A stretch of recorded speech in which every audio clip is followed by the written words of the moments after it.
शून्य आ रहा था, कुछ में एक दो संख्या आ रही थी। तो आयोग ने देखा कि वास्तव में ये गोरखा समुदाय तो बहुत पिछड़ा हुआ, आईएएस इनका कोई नहीं है, पीसीएस कोई नहीं है, डॉक्टर एक दो है, इंजीनियर एक दो है, तो उन्होंने कहा तो पिछड़ा हुआ है, वास्तव में पिछड़ा हुआ।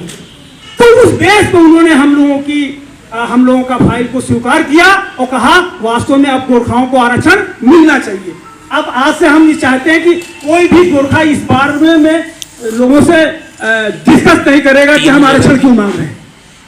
हम आरक्षण मांग रहे हैं तो हम सरकार का जो कैटेगरिया है, जो प्रोसेस है, उसमें हम खड़े उतरे हैं।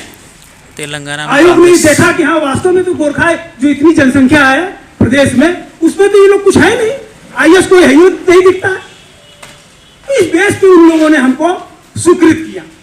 अब रही बात कि आरक्षण का दूसरा देखिए चरण देखिए, जब भारत सरकार ने घोषणा कर दिया सबका साथ सबका विकास, जब वो घोषणा कर रहा है सबका साथ सबका विकास, तो हम लोग का क्यों नहीं विकास होता भाई? हम लोग आरक्षण में क्यों नहीं आते? आज हमारा बच्चा इंटर पास करता है, इंटर पास करने के लिए जब ग्रेजुएशन में वो बीए के लिए एडमिशन में जाता है, वहां उसको परीक्षा देनी पड़ती है।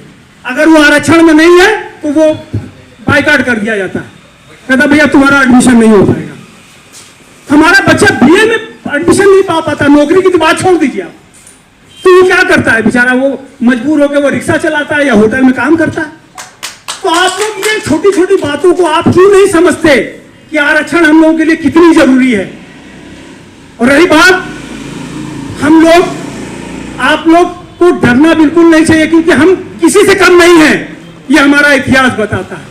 जब हिटलर ने कहा था अगर गोरखा फौज हमारे साथ होती तो मैं पूरा वर्ल्ड को जीत लेता, हिटलर ने कहा था।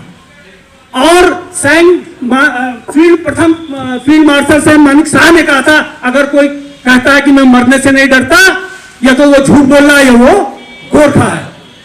इतनी बड़ी बात हम लोगों के लिए कही गई। और तो और सुप्रीम कोर्ट के वकील, सुप्रीम कोर्ट के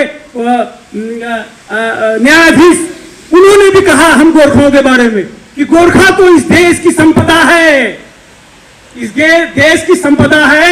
इन लोगों ने इस देश को आगे बढ़ाने में बढ़ चढ़कर भाग लिया है। जब तीन इतने महान महान बातें हम लोगों के लिए कही जाती है, फिर भी हम आज पिछड़े हुए हैं। 12-13 राज्यों में हम लोगों को जो है ओबीसी में शामिल कर लिया गया है। इस राज्य में हमको क्यों नहीं ओबीसी में शामिल किया जाता है? आप लोगों से दर्द पूछे थे, अब ये नील बहादुर जी का बच्चा 2-3 नंबर न आने से सिलेक्ट नहीं हो पाया। ऐसे बहुत लोगों के सामने है। इंजीनियरिंग में नहीं सिलेक्ट हो पाते हमारे बच्चे, डॉक्टर में नहीं सिलेक्ट हो पाते हमारे बच्चे बीए में एडमिशन नहीं करा पाते, क्योंकि वहां सब आरक्षण भरा हुआ है। अनुसूचित जात, अनुसूचित जनजात और ओबीसी वो सब नहीं जा रहे। जो बिलियन बच्चे वही आ पाते हैं। अब ये बताइए कि 5 उंगली है या 10 उंगली से बराबर है क्या? सबकी तो बुद्धि एक जैसी होती नहीं है।